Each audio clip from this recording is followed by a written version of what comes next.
خیر راغلی، تاسو هم ستړي مه شئ.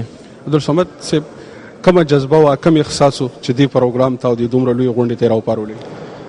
دا د زړه محبت و چې موږ د متحده عرب اماراتو سره لرو، هغه احساس دی، هغه جذبه ده چې موږ په زړو کې د ډېر وخت نه په دغه جوړه شوې ده، خو د هغې اظهار وخت یا تر اوسه پورې نه و راغلی. خدای په قدرت داسې کړی و چې نن شپه موږ د دې محبت اظهار وکړو. متحده عرب اماراتو په ډېر لږ وخت کې د نړیوال کچ باندې ډېره لویه ترقي وکړه. موږ افغانان پښتانه دې نه څه سبق حاصلولی؟ موږ دا سبق حاصلولی شو چې د افغانستان د خلاصون لاره چې ده هغه اتحاد او اتفاق ده. دغه دولت هم ډېر متفرقه امارتونه و، ډېر په مشکلاتو کې و، د بل چا د یرغل لاندې و، مګر چې کله د دوی د اشغال نه خلاص شول نو دوی دغه پرېکړه وکړه چې باید موږ متحد شو، یو دولت جوړ کړو، په اتحاد او اتفاق باندې خدای خوشحالیږي، ملت په ابادیږي. او نن موږ تاسو وینو چې دا وطن څومره آباد شوی دی، په دنیا کې څومره ریکارډ جوړ کړی دی. هر څوک دغه تمنا کوي چې دوبۍ ښار ته یو ور راشي، د دوبۍ وویني. دوبۍ دومره نوم جوړ شوی دی. او تاسو دلته چې پښتنو ته لاړئ د دې غونډې په حواله باندې، نو خلکو سره تعاون، مرسته، ډاډګیرنه دلو؟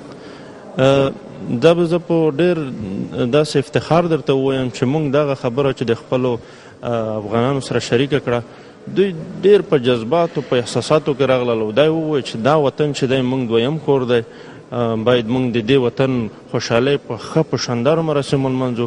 او الحمدلله نن تاسو وینئ چې ډېر په غټه کچه افغانان راغلي دي، پښتانه راغلي دي، د ټول د امارات د ګوټ نه هر ځای نه ځایونه رسول دي، ټولې نړۍ نه، د امریکا نه، د یوروپ نه، د افغانستان نه، دا ټول خلک راغلي دي، په دا منظور راغلي دي چې د امارات سره خپل د محبت او د مینې اظهار وکړي.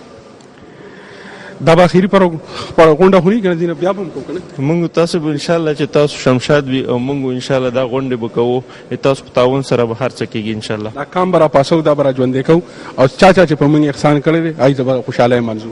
بلکل موږ احسان فراموشه نه یو. موږ دنیا ته باید دې خبرې اظهار وکړو چې موږ هر وخت د چا چې موږ سره ښېګړه کړې دی، موږ سره احسان کړی دی، انشاءالله په 100 او په 1000 واره به موږ ورګرځو. کور مو ودان، ډېره مننه. تاسو نه مننه. ما سره د شمشاد ټلویزیون زموږ ډېر لوی مرستیال حاجي حبیب الرحمن امانزاده صاحب ولاړ دی.